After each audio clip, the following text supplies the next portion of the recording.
इमरान खान से मैं पहले भी मिला हूं, विस्तार से मेरी बातचीत भी हुई है। जब वो प्रधानमंत्री यानी उनकी पार्टी के सबसे बड़े नेता चुन करके आए तो मैंने टेलीफोन भी किया था देश के एक मुखिया के नाते, और तब भी मैंने उनसे कहा था, देखिए इतने बार हमने लड़ाइयां लड़ ली, हर बार आपकी पिटाई हुई, आतंकवाद करके भी कुछ पाया नहीं। ये जितना हमने बर्बादी 40 साल में की है, अगर हम 5 साल मैं मेरे देश में गरीबी के खिलाफ लड़ूं, आप अपने देश में गरीबी के खिलाफ लड़िए, हम दोनों गरीबी के खिलाफ लड़ें, हम अपने अवाम का भला करेंगे। तो उन्होंने मुझे कहा कि देखो मोदी जी, मैं पठान का बच्चा, मैं सच बोलता हूं, और इसलिए मैं आपको कहता हूं कि आइए हम नई शुरुआत करें। ये बात हुई थी।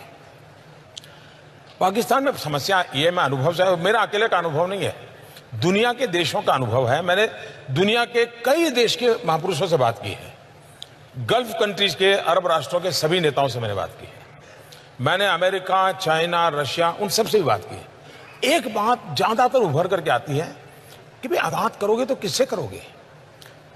आर्मी से करोगे, आईएसआई से करोगे, कि इलेक्टेड बॉडी से करोगे? बोले पता ही नहीं चलता वो देश कौन चलाता है। तो ये सबसे बड़ी समस्या है, पहले वो अपनी ये समस्या सुलझा दें। आपने समस्या सुलझा दी, घर में घुस के मारा। आखिरकार जब उनको हमने सबूत दिए, बार बार दिए, और जब घटना घटती है तो इतनी प्यार से, इतनी मीठी बात करते हैं जी, आप भी सोच लेंगे यार नहीं पाकिस्तान सुधर गया है।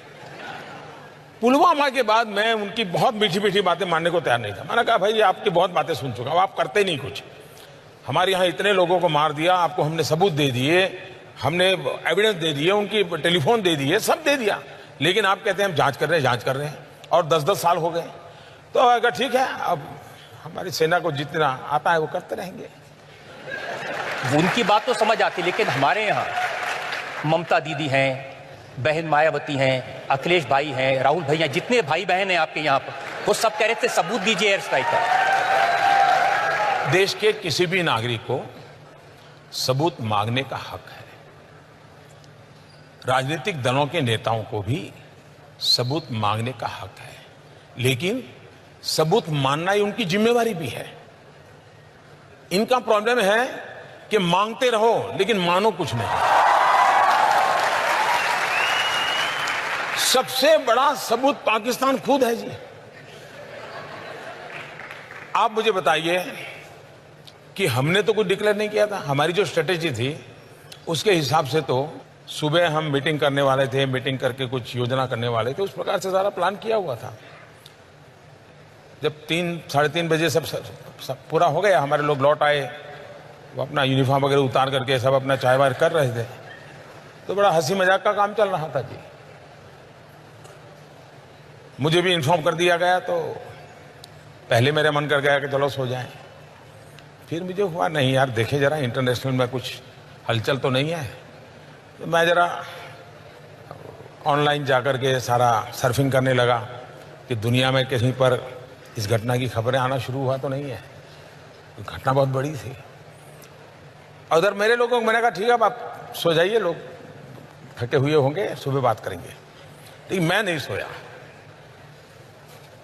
5-5:15 बजे पाकिस्तान ने ट्वीट किया कि भारत आकर के मार के चला गया।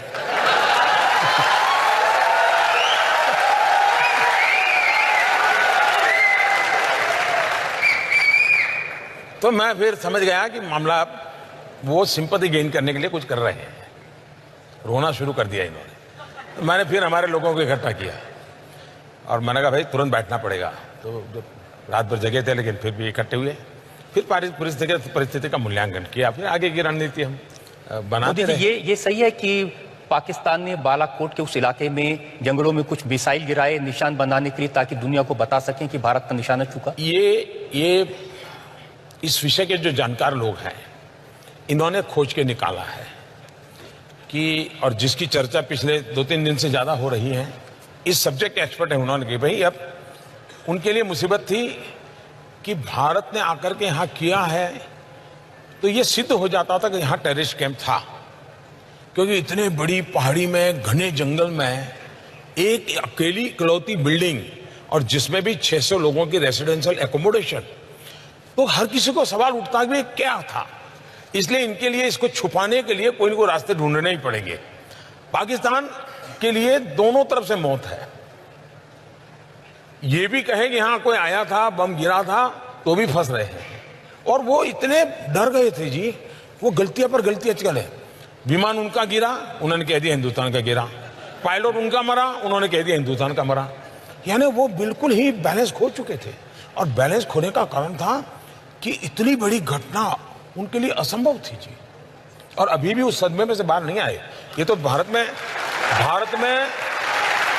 अगर चुनाव ना होते ना, अगर चुनाव ना होते और ये तू मैं ना होती और सामान्य दिवसों में घटना हुई होती, तो विश्व की जो महत्वपूर्ण मिलिट्री ऑपरेशंस हुए हैं इसकी उसमें गिनती होती जी।